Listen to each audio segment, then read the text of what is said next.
Pag sikat na kayo, marami na kayong pera, dami niyo ng achievements, huwag kayong masasanay na lagi kayong komportable. Kasi pag masyado na yung tayong komportable, nawawala na yung passion, nawawala na yung learning. Napakarami pong words of wisdom ang narinig ko po sa kanya kanina.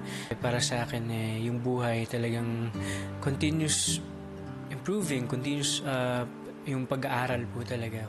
Kaya kahit maging Piolo na kayo, maging Catherine Bernardo na kayo, huwag mawawala yung gutom. Ang daming magagaling, tapos bakit wala na? Wala na sila. Bakit hindi na ganito? Kasi nawala yung gutom.